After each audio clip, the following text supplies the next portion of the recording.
सोमवार को बाराबंकी जिले के ज्यादातर परिषदीय स्कूलों के शिक्षक और शिक्षिकाओं ने डिजिटल उपस्थिति के विरोध में बांह पर काली पट्टी बांधी, लेकिन अपने दायित्वों और कर्तव्यों का पूर्णतः पालन भी किया। शिक्षकों की मांग है कि यह डिजिटल उपस्थिति प्रदेश सरकार के सभी विभागों में लागू हो। बता दें कि सोमवार से प्रदेश के शिक्षकों को ऑनलाइन उपस्थिति दर्ज करनी थी। इस उपस्थिति में विद्यालय पहुंचने के बाद और अवकाश के समय विद्यालय से निकलने से पूर्व हाजिरी लगानी थी।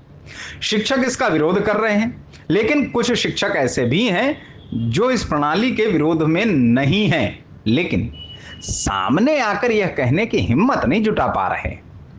विभिन्न शिक्षक संगठनों ने इस ऑनलाइन हाजिरी का विरोध किया है। संगठनों ने विरोध के लिए बाकायदा विज्ञप्तियां जारी कर आह्वान भी किया था। शिक्षकों की मांग है कि डिजिटल हाजिरी जिले के अन्य विभागों, खंड शिक्षा अधिकारी कार्यालयों और बेसिक शिक्षा अधिकारी कार्यालयों में भी लागू हो। उनका कहना है कि कुछ परिषदीय विद्यालयों की मुख्यालयों से बहुत अधिक दूरी है। गांवों में बरसात में निकलना दूभर है, सड़कें बही जा रही हैं, नाले नदी बन जाते हैं और भारी बरसात में विद्यालय बन जाते हैं सरोवर। स्वयं गांवों के बच्चे अपने घरों से नहीं निकल पाते हैं, लेकिन विद्यालय शिक्षकों का पहुंचना अनिवार्य है। तर्क यह भी है कि विभागीय अधिकारियों द्वारा अनर्गल दबाव दिया जाता है। जिस कार्य के लिए वह शिक्षा विभाग में आए थे, वह कार्य छोड़कर बाकी अन्य कार्यों में उन्हें व्यस्त रखा जाता है। अवकाश के नाम पर भी भेदभाव है। यदि किसी शिक्षक को अति आवश्यक कार्य से अचानक कहीं जाना पड़ जाए तो आधे दिन का अवकाश भी नहीं मिलता है। लेकिन इसी बीच कुछ शिक्षक ऐसे भी हैं जो ऑनलाइन हाजिरी के विरोध में नहीं हैं, लेकिन उनकी आवाज भी उनकी कम संख्या के अनुसार दबी हुई है। कुछ एक शिक्षकों ने कैमरे पर बोलने से मना करते हुए कहा कि हम लोग तो रोज विद्यालय आते, हमें कोई समस्या नहीं। उनकी इस बात पर एक सवाल पूछना लाजमी बनता था, फिर समस्या है किसे? जवाब मिलता है जो नेतागिरी करते हैं, जिनको अपना वर्चस्व दिखाना है। लेकिन इसे कहने में कोई गुरेज नहीं कि इन लोगों की संख्या बहुत कम है।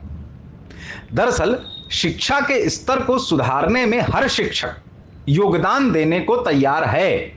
वह शिक्षण कार्य करना चाहता है, बच्चों को वाकई निपुण बनाना चाहता है, लेकिन प्राण नहीं देना चाहता, क्योंकि विद्यालय समय के बाद उनके परिवार भी हैं। कई शिक्षकों ने तो यह तक बताया कि विद्यालय शिक्षण अवधि के बाद उनको संकुल बैठकों में बुलाया जाता है। यानी विद्यालय में शिक्षक की उपस्थिति का समय 8 बजे से पूर्व है, तो स्वाभाविक है कि जिले के अंतिम छोर पर स्थित विद्यालय पहुंचने के लिए शिक्षक को कम से कम सुबह 6:30 बजे निकलना होगा, 1.5 घंटे पहले। विद्यालय अवकाश का समय दोपहर 1 बजे है। उसके बाद पता चला कि उसे बीईओ कार्यालय बैठक में जाना है, फिर वह विद्यालय से खंड शिक्षा अधिकारी कार्यालय पहुंचता है। बैठक कितनी देर चलेगी यह कोई नहीं जानता, फिर कम से कम 1 घंटा समय तो अधिक लग ही जाता है बैठक में। यदि वह बैठक से 4 बजे भी निकलता है तो घर पहुंचते पहुंचते शाम के 6 से 6:30 बज जाते हैं। कुल मिलाकर तकरीबन 12 घंटे की अवधि वह घर के बाहर ही बिताता है।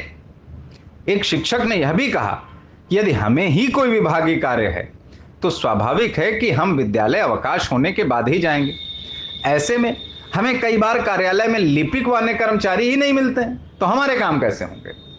ऐसे तमाम मुद्दे और बातें हैं जो शिक्षक लगातार रख रहे हैं।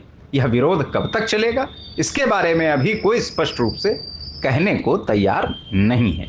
यथार्थ समाचार, बाराबंकी, ब्यूरो रिपोर्ट।